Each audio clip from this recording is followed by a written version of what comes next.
Hey, when did gap filling become a dirty word, Star Trek? Today on episode 263 of Trekland Tuesdays. Oh, no, Trekland Monday Live with me, Dr. Trek, Larry Nemecek, coming at you right here from the heart of Trekland through Portal 47 for the big picture clarity and sanity in all things Star Trek. Yes, it's a Monday edition because I've got travel related uproars coming the rest of the week. So we're going Monday. It's not the first time. So glad you all could make it here and stay with us. Happy Juneteenth, everybody. You should get used to that. It affects a big chunk of the country both ways, and it's part of this tapestry that explains a lot about why things are the way they are. When did gap filling become a dirty word, Star Trek? Listen, I mean, I'm still talking about Strange New Worlds, and I think that's kind of become the focus of our Trek universe at the moment, and most people are pretty happy about it. But there are some tangents that come up, and I've talked about this too, and I don't want to talk about the same thing every week. We need to stay fresh. And there have been some awesome episodes as the week has settled in. The next one, what's up with that role play? What's up with that cosplay episode coming? Also, some thought-provoking bits to it, too. It's not just a romp, although it is. I've whetted your appetite for it. Episode 108. I know. It'll be a fun one. I've seen it. Now, this is a different thing. I wouldn't make up things willy-nilly. Gap filling is I have a blank of Star Trek information. I'm going to take my best guess. I'm going to look around and see if anybody else had a good idea. And if not, if there is nothing out there that I'm going to consider my best, maybe I will consult with one or two or three of my friends. Now, maybe some of my friends in the nonfiction industry. But I will consult, or I will look at all the evidence and come up with the best guess. And you know what? In a week or two, somebody may send something and I go, oh, and I'll adjust it. Because it's just me. It's not like I'm publishing a book or putting something in a show. Or maybe I am later. That's gap filling. Using the universe is an antithesis to people who scream about fanboy service or fan service. Don't make it. Now, there's gratuitous fan service where it's just, and the fourth season Enterprise got close to that, and Manny Koto defended that. I asked him, and he said, you know what? If this had been a normal situation, no, would we have had such referential shows right in a row? But he said, I knew this was the last year of Enterprise, and it was the last year of Star Trek for a long time.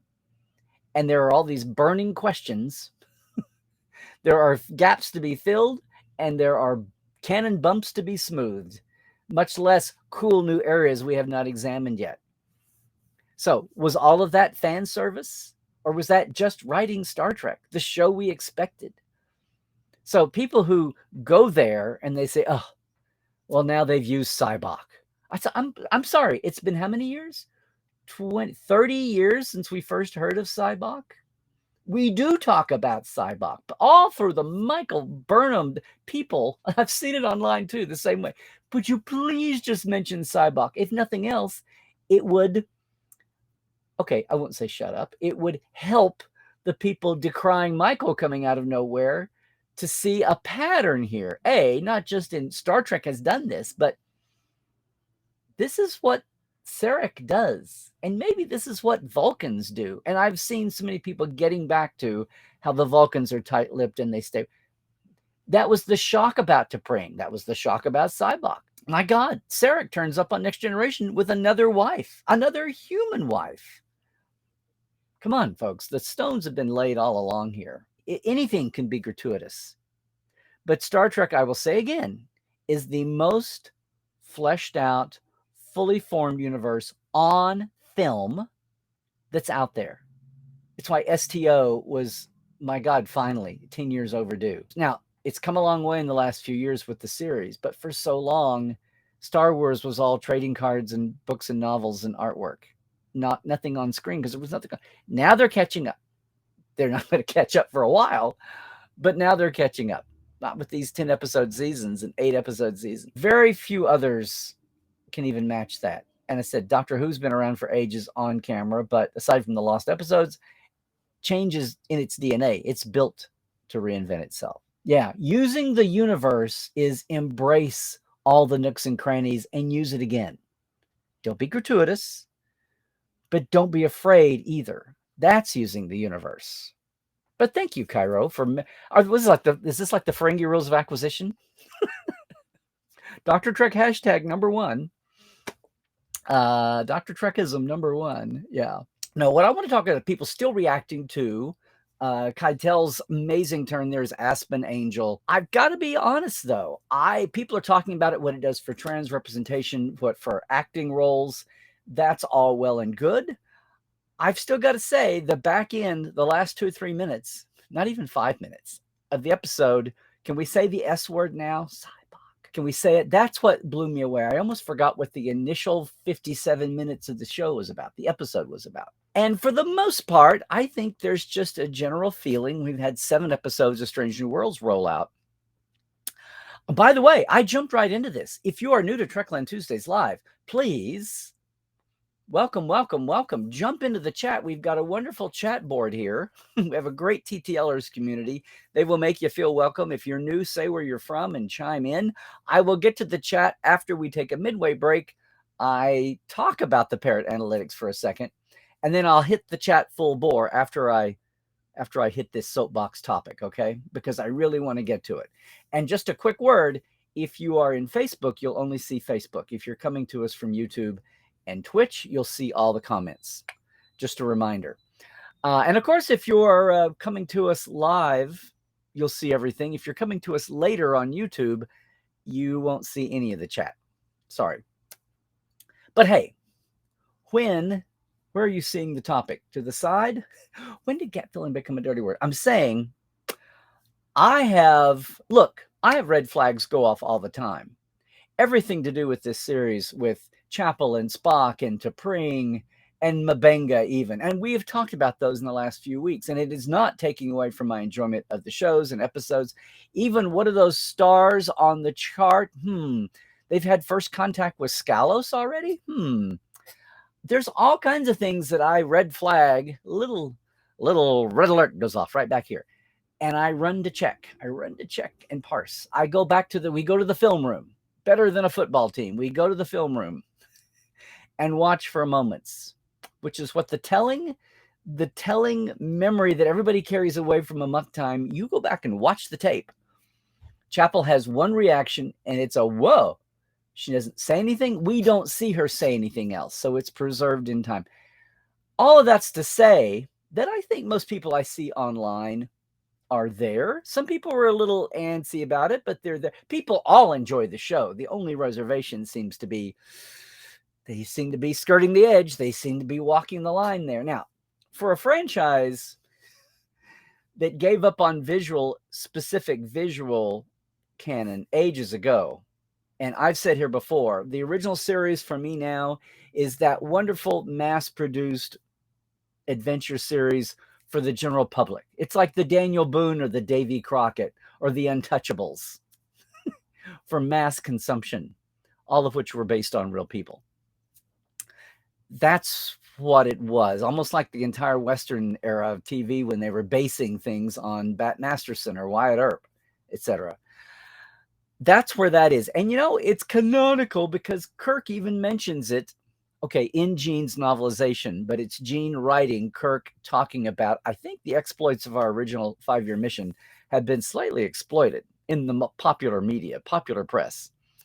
That's what I'm hanging that on. Otherwise, I'd go bonkers. Now, there are some people that say, why do you bother? Well, because for me, that's what Star Trek has been. It's been half a wonderful, fun, geeky, techie, and yes, aspirational look. We all learn to respect each other, futuristic, yay.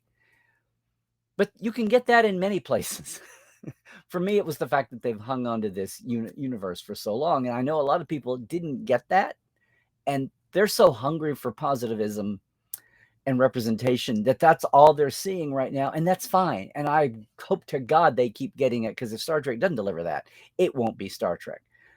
But there's a big chunk of audience out here who do hang on the visual, or else why bother? Why get so invested? Why not just go find some other new thing that's only going to worry about itself for 5 or 10 years and then move on?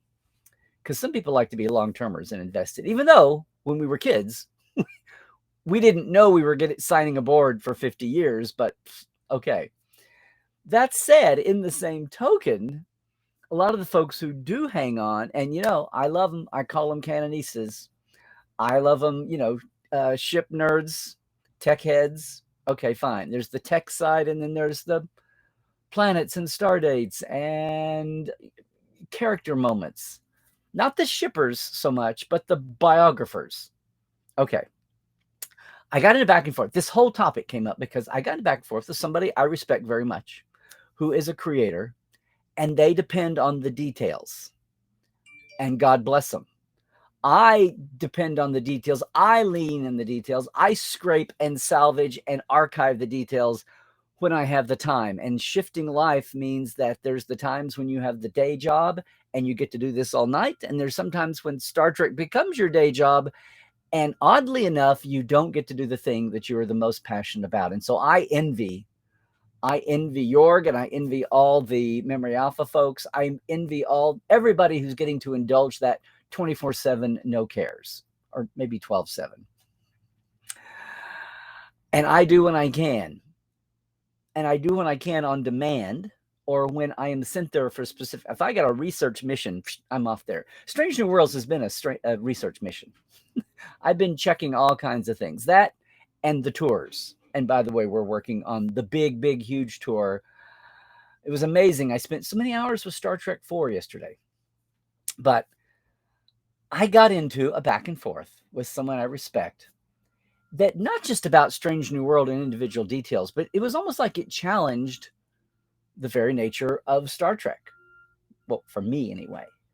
I remember back when Discovery was out, when we had a lot of folks who were just having a hard time. I want to hope they were sincerely having a hard time with, let's just say it, so many women on the bridge, so many backgrounds, so many people, if not about race and gender, processes and procedures and moods, and yes, emo, and wondering about that, and people saying, don't take my Star Trek away from me. Don't ruin my job. Or redesigning the Klingons. And people who had been so invested in Klingon fandom for years.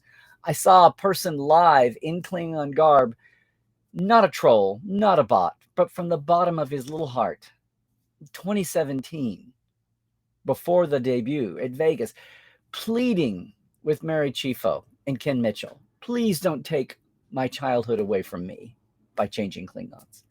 That's the passion. And sometimes passion is wonderful. It supports a franchise for 55 years.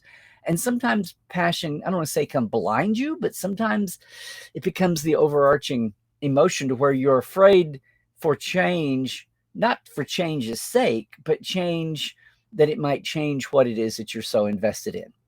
And that's been the tricky course that all Star Trek does. And all Star Trek has to do to survive, be exactly the same but different, and also survive that hump. And it's happened every time, with the motion picture, with Rathacon, with Next Generation. That's why this has not always been about bots and trolls. It's been about sincere people hanging on to what they believe in. And I get that. And I get my friend that I was exchanging tweets with. But what got me was it wasn't about a detail. It seemed to be the very nature of this, way before I'd ever heard the term retconning. In the 70s and the 80s, I was trying to find a word when it came time to just stop enjoying what I like to do and talk about it with other people. And I came up with a couple of terms: canon smoothing and gap filling.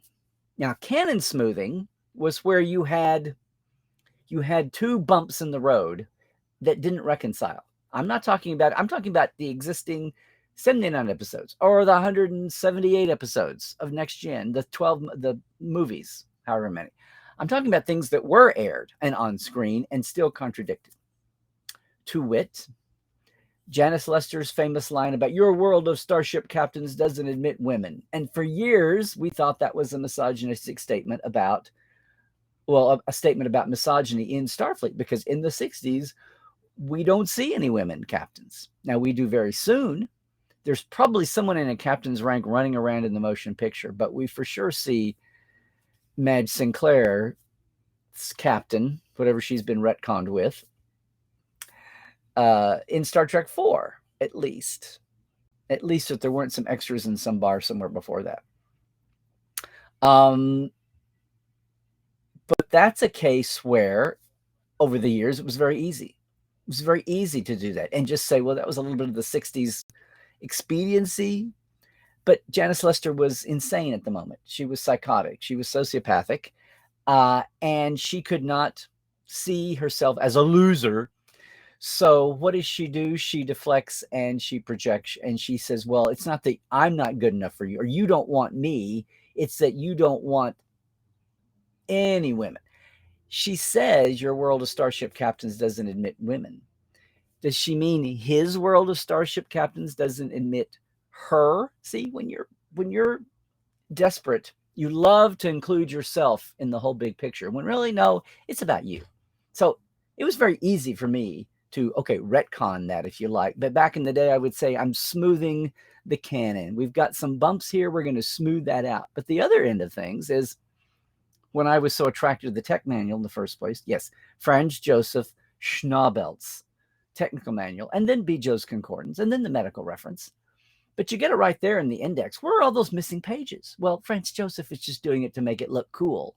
And who knows, maybe sell a second book down the line. Until, as we know, things changed rapidly in the landscape of Star Trek ancillary. But in the day, you said, well, where are all these other pages?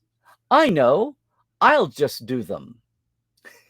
There's tons. You only had 79 hours in this amazing universe that drew people in. You could climb inside that TV and know exactly what that world looked like in your mind's eye. The original headcanon, when you didn't even think about it. And you knew what you needed when you needed it. Were you making a costume and you wanted to be somebody else from another ship? You just imagined that ship's patch. Yes, you imagined that ship's patch after the Constellation and after the Exeter. You did that. The years are going by. You're building a prop. You're doing a ship. What are the other ships? Oh, look, AMT gave me the decals for other ships, but what? I don't know. Franz Joseph is giving me single nacelle ships. I could modify this. I mean, you're already filling gaps in what the precious little we got in those 79 hours. For a long time, we thought there was nothing else coming. So what was the point? Then we got a 2-hour movie and realized if they trickle a 2-hour movie at us every 2 or 3 years, the chances of us coming back around to exactly what I need in this moment are slim and none. So I'm going to go ahead and do what I need to do. Boom, what happens? We have the gaming boom. We have the paper and dice boom. Okay, tabletop as it's called now. We have D&D exploding in the 80s and lots of people wanting to play Star Trek. Well, you had the little bitty book, Adventures in Gaming book. You had FASA later, but there was a gap there. If you were a good gamer, if you were a tough gamer, you just you adapted gaming systems and took on different scenarios, whether or not there was a license for it, because it's just those kids gaming. Who's going to make money with that? Aside from the little mom and pop presses. So yeah, I had friends. We came up with tabletop gaming rules. And once again, whether you're making up your own rule game system or you're playing a character, you may need tons of material that's not in the game manual. You may need material that's not on screen yet. So right there, you're off and running. Whether it's for the sake of nonfiction or it's for gaming. But back to the present, I had a very interesting, earnest conversation going back, but just for the mindset. Basically, the idea that I was coming up with some clever plug-and-play retcons. As if that was, I don't know, a bad thing or a cheap thing or a flimsy, well, if that's what you want to do, okay. I was coming up with plug-and-play retcons for everything slicing and dicing and threading the needle related to Spock and Chapel and Mbenga and T'Pring, from what they're presenting on Strange New and what we know in the original series, or really what we don't know. And that's what my point is. The longer Star Trek is out, we love it and we carry it. Even when we don't examine it, when we're self-unaware, we talk about headcanon now, and that's a phrase the last 5, 6, 8 years. But, there's headcanon we carry that we don't consciously run around with a label and neon lights pointing to it. We have assumptions that are just buried. One of the biggest lesson I learned in grad school is just examine your assumptions. Sometimes when you get into a disagreement or you get into a bind with yourself, take a step back or two and realize that what you're basing this, maybe two or three intersections back, you made a turn this way where you could have just easily gone the other way with your thinking, with your process, with your lines of logic and deduction. And that way you can untie that bind. You can unclunk that relationship or that decision-making process. It's the same thing with our assumptions about our headcanon. It's not even so much what we carry around with a brass plaque under it, but what we leave unexamined. But the idea that that whole process was somehow, I mean, I got it, but I can see where people who take the screen editions and go with that. Look, over the years, we've had 40 years of fan fiction. The fan fiction writers were, oh my God, the Kraith. My God, if Spock and Vulcan, what did we know about Spock? How much amazing creativity in artwork and in prose. And yeah, even in some nonfiction of Vulcan in the beginning and Klingons later on. How much has been set up first by the fan fiction writers and their fanzines, and yeah, the nonfiction, the nonfiction folks who I get B. Joe's Concordance, and I'm like, oh my God, we got to organize these planets. Oh my God, we've got to this, we've got to that. Forget the empty pages on the tech manual index. Kids, I'm going back to the roots of fandom here and people's passions. We were doing this from square one. Sometimes it was for the good, just the good of the service. I need to know this. Why is this aspect of Andorian life not here? Why is no aspect of Tellarite life in here? Well, it's not on screen. Please, Harv Bennett, please, would you put it in a movie? I used to think that because I begged all the time in Interstat for some more info about the member races, we got the Federation Council scene in Star Trek IV. I did have a chance later on here to say, no, sorry, not because of your letters. My little unknown who is that kid letters in Interstat, because I knew Harv Bennett read Interstat. Much the way all the showrunners are reading Twitter and Instagram now. Savvy people. Say what you will about some of his choices, but he was savvy that way. But we had those of us who were needing it to do just because it needed to be done. But yeah, what about the gamers? Before, and even if you had a license, you might make a gaming book that gamers need with all the depths of information for all the species and all the ships. And then somebody wakes up at licensing and says, whoa, Nelly, this isn't canon. And you're like, but we have a gaming license and we need this information. So you had to completely rejigger your player's book. And yes, I'm talking the last stage, the early, if you go back and look at the history in 87 and 88, the first year of Next Generation, Ferengis and the D and everything are presented with a whole lot of binars, a whole lot of extra that then had to be recalled and sent out as a very slim volume and resent, because Gene's office and licensing went, whoa, you're making up stuff there. And we're in active production now. That we're not in fallow times. You're in active production, and we might contradict something you're saying in a year. And then people will be confused. And gamers would say, okay, well, we'll change it then. But we got to have the stuff to game our system. Well, they were doing plug and play retcons on the run, and nobody thought anything about it. I mean, anybody that came up with a cosplay, a costume, anybody who did an imaginative Star Trek costume over the years, beyond uniforms, and even including uniform, did that. I mean, anybody then and now comes up with something that you wonder, I wonder what this corner of the vast Star Trek universe would be. This species, this ship, this control system, this planet, this unexplored corner of this planet, this unexplored and unnamed type of a planet. My gosh, if you look at it that way, if you're going to hold on to something, every new time a filmed episode goes to a new planet, you're plug and play retconning. You're coming, it's just the makers, it's the producers doing it.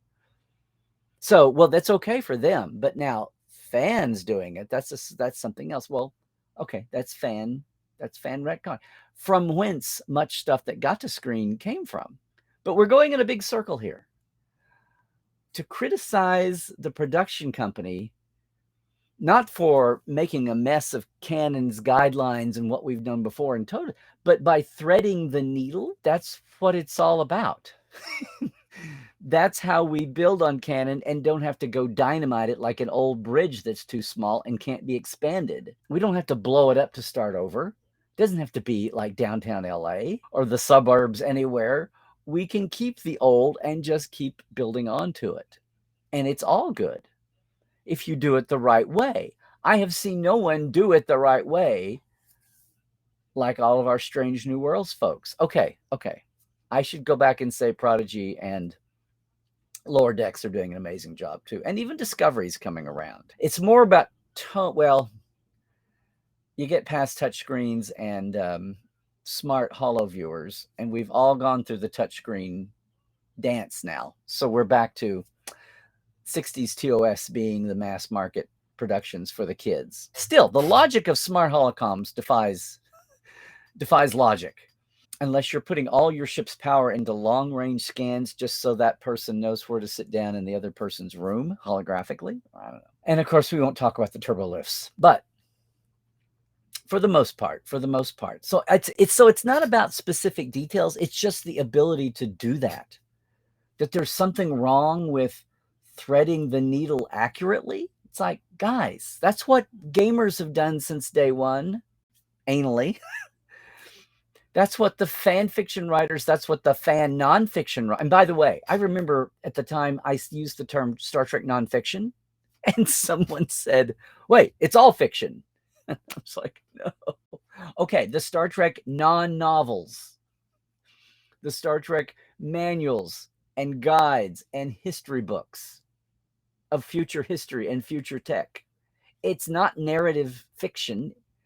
It's background. It's history. It's tech. It's nonfiction. Don't tell me there's no such thing as Star Trek nonfiction because it's all fiction, you nimnit.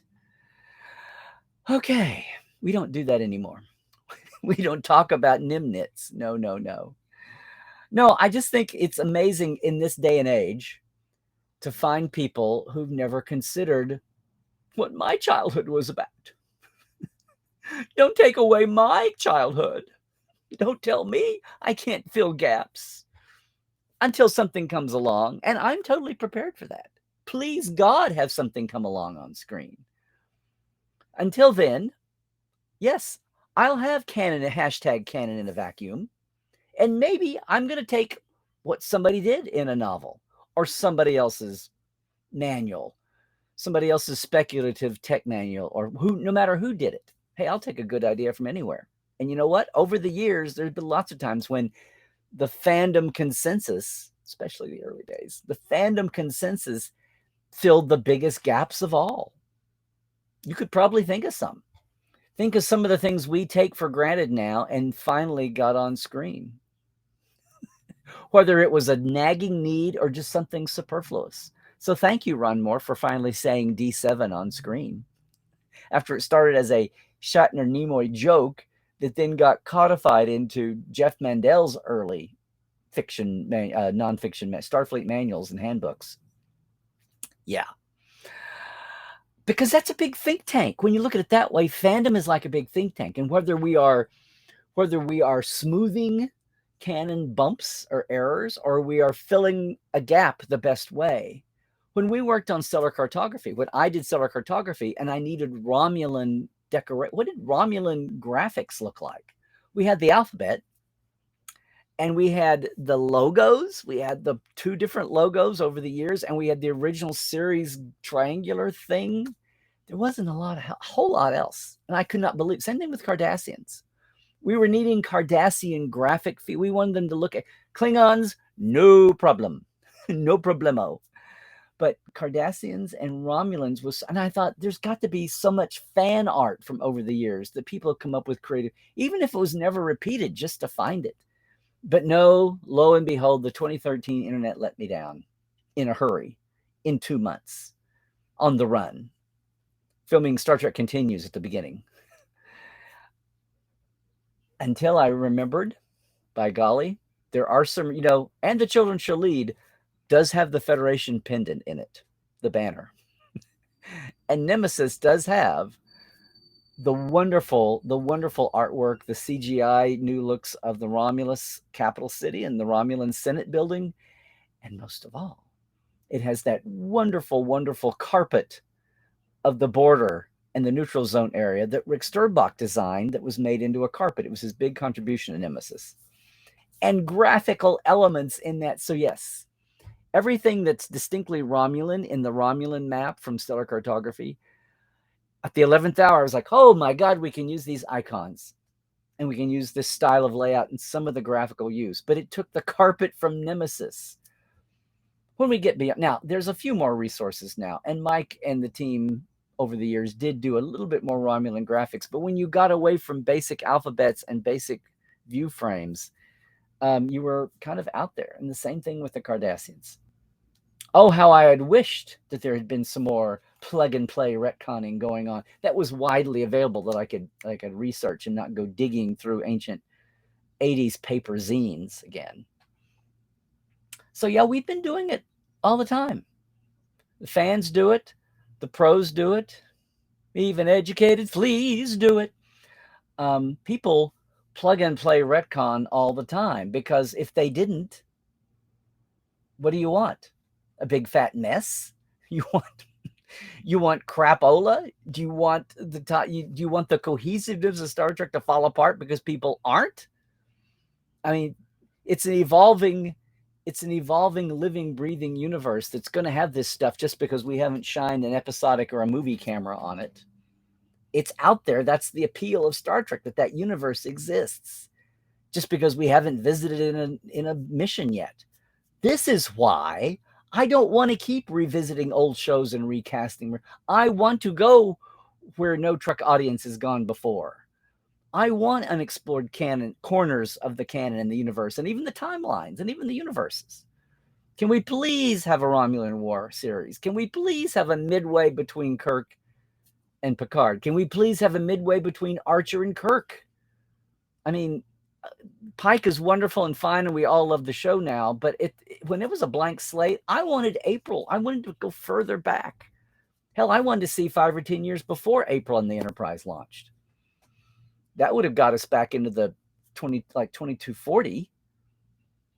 That would at least be a quarter century before the original series. But who am I? Who am I? Much less we ever get a scene, much less a series set on Teller Prime. Now, this bunch writing now between Lower Decks and Prodigy and what's that new show? Strange New Worlds. And hell, even Discovery is coming around. We may actually finally get my Lo and Behold scene. I tried to pitch Tellarite set stories, not series, but where a current crew or somebody was having to go to Teller Prime or a Teller colony or something. I fell off my chair when we went to Andoria or Andor, and we get into the backstory, texture, not trivia, of it actually being a moon, which was awesome. So this idea that we're going to criticize Strange New Worlds because they're threading the canon too thin,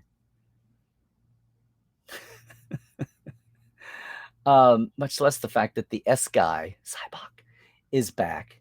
And Cybok may even, what if this? Everybody is so welcoming to the Angel character and looking forward to, can Angel turn out to be the next Harry Mudd or the next Vosh? Stay tuned. But to have them linked to Cybok and wondering what that means for this tightly focused triangle of Spock and Chapel and T'Pring. And we know how they come out. We have 7 years to find out what happens to them in the meantime.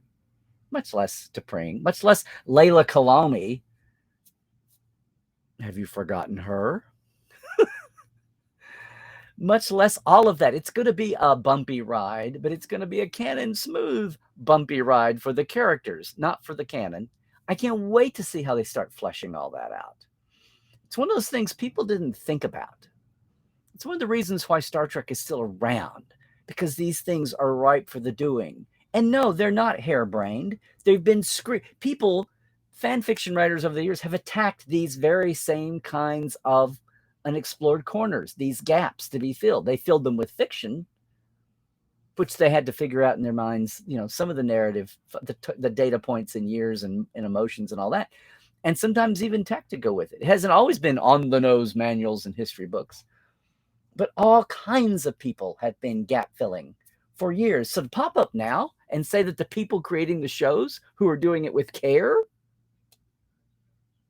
it's a cheap thing to put. Oh, well, fine. If you're going to be so clever. Yeah, that's what Star Trek is. That's why we're aboard her.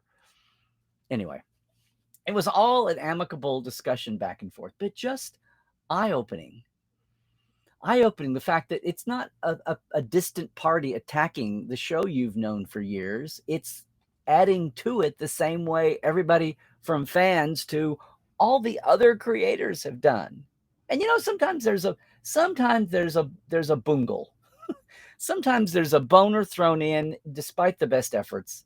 And as we all know it, and maybe every succeeding generation of creators stays away from it, maybe some intrepid fan goes in there and smacks it on the head. Maybe FASA goes in and says, you know what? The smoothhead Klingons were specially bred, eugenically bred Klingons to ease into first contact and assimilation with humans. That was the 80s FASA game theory of smooth heads and bumpy heads. So don't tell me it's just a detail that some anal fans got off of that we had to explain the bumpy head, smooth head Klingon dilemma. It was being done in the 80s by gamers who needed the facts, damn it. Or else, why game Star Trek? They needed the facts, damn it. And if the people behind the screen weren't going to give it to them, we'll do it ourselves, which, of course, is the mantra for anybody who works in nonfiction or fiction for that matter. If they're not going to give it to us, we'll do it ourselves, which, of course, was the mantra really behind the whole damn revival effort after 1969. If they're not going to give us a show, we'll do it ourselves. Sorry. You created the monster, Gene and Dorothy, Bob, Nat, and yes, even Fred. You created the monster and kept it alive long enough for everybody down the road to come add to it. So don't be upset that it's being added to. Well, if it challenges something you've carried in your head canon for 40 or 50 years, maybe it's time to go back and look at it again. It can be fun. It's not painful. It's awesome. It's good to go back and re-examine your assumptions. And, oh no, what if we took that philosophy and expanded it to modern life beyond Star Trek? Heaven help us. Heaven help us. All righty. That's enough of that. Did I get to all my points? Did I get to all that points? Yeah. Oh, and by the way, if that upsets anybody, then you're not allowed to add new planets and tech and weapons and all that. Character bios and event bios are the same thing as finding as Strange New Worlds. Wait a minute. Strange New Worlds is right there in the DNA of the original series, much less the title for not one, but 2-ish episodes and a new series. Well, that was a soapbox. Can you tell I get a little passionate about this? It's fine. There's no hating involved.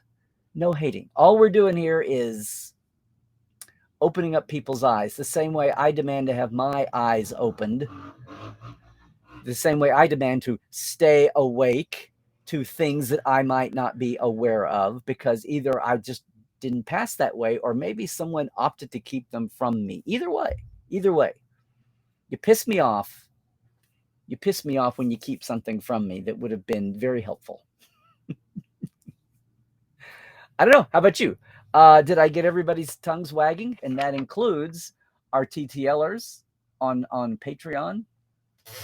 So thanks once again, Diana Hopkins, Robin Wilson, Lawrence Todd, Anne Marie Siegel, Keith Rombach, Justin Porteous, Blaze K, Nathaniel Robinson, Andrew Jasimski, and Pranakasha Productions, our newest Patreon. And hey, at our live wires, thank you so much.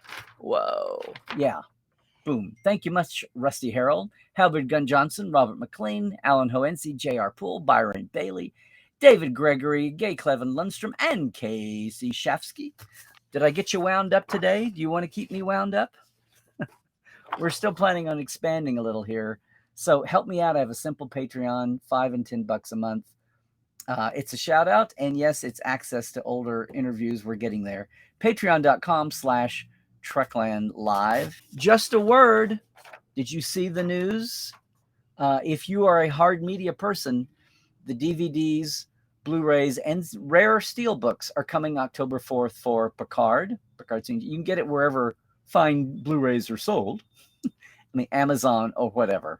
There's over an hour bonus features, all 10 episodes, yada, yada. It's all the good stuff for Picard Season 2. If you want to get off on the, speaking of retconning and ship porn, wow. The Stargazer, all the alternate universe bits and pieces. In fact, Dave Blass, our good friend who's already been a Portal 47 guest, and he's on the socials constantly. Please keep this man involved in Star Trek. Please get him a job on whatever the next show comes along. Oh my gosh.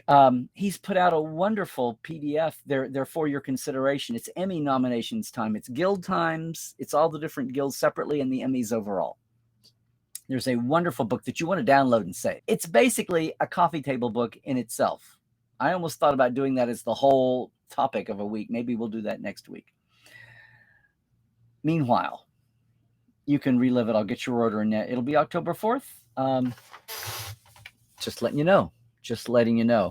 Also letting you know as a reminder, if you are headed to Trek Vegas, the day before, Wednesday, August 24th on Con Eve, we are having our one-day offering from Geek Nation Tours led by me out to the Valley of Fire. It's a location tour. Have you heard? It's the new hot thing. Been doing them for 10 years, but it's now the hot thing post-pandemic. Love to take you out. It's like 7 hours. We leave at 7 in the morning because it's hot. Get into town, geeknationtours.com, or the actual link is on my homepage at larrynemecek.com, along with the link to the Great Birds Origin Tour that I'm doing the weekend before Vegas, as it turns out. But it's the end of Gene's centennial year. This was bumped from the beginning because of COVID. So here we are, 2 days going to the life sites of Gene, and that will include Desilu Studios, excuse me, Paramount Pictures, Desilu Gower, that is. It'd be good if we could go down to Desilu Culver, but it's under construction. Remodeling. Love to have some more of you with us. It's going to be a small tour. The headquarters hotel, you don't have to stay there, is the Hollywood Roosevelt, but that's where we'll start each day, both days. Some surprises, and yes, Rod will be with us, and some more things we're working out, some swag to come along, and all of that at larrynemecek.com. And yes, there is a new Trek Files out. New Trek Files will be out tomorrow. Normally we're on Tuesday, so tonight at midnight, look for this. It's a visit with he's a return guest. David DeMint's going to be with us. David DeMerit. Did I say David DeMint? That's someone I went to college with. David DeMerit. He knows the nuts and bolts of production. He was assistant director on the latter years, Voyager and Enterprise. First and second assistant director. Works in production. Teaches the thing, all aspects, including story, now. And we take a fun look on some new eyes at some old production documents. So you want to catch the Trek Files, it'll be out at midnight tonight. On the page at Facebook is where the document is too, but you can get the audio anywhere fine podcasts are caught. If you're leaving us now, hang on if you're live. But if you're going away there on YouTube later on, it's Larry Nemecek on Twitter. It's Larry Nemecek's Trekland everywhere else. Please subscribe while you're here. And Portal47.net for a mini-con all year long for backstage goodness. All right? Hang on. I'm going to take a second. All this to say, please, everybody, until we see you next time, I will be at SoonerCon this weekend. Yay! SoonerCon's growing. It's their first time back from the pandemic. I'm so excited. They're giving me an award. I'm being inducted into the Oklahoma Speculative Fiction Hall of Fame. It's been around for 10 years with the likes of C.J. Sherry. Thank you. I'll take that company anytime. But just getting back and seeing folks, it's another reopening con. Being smart and savvy, though. I do that. And you know what I'm going to say. Stay healthy. Do all the things. I have 1 or 2 friends a week I see on Facebook still crossing paths and getting COVID somehow, despite everything.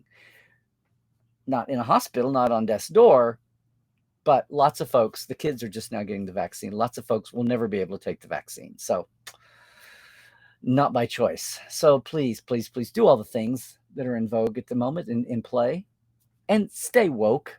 Don't fall asleep on what you might not know. So truck well, everybody.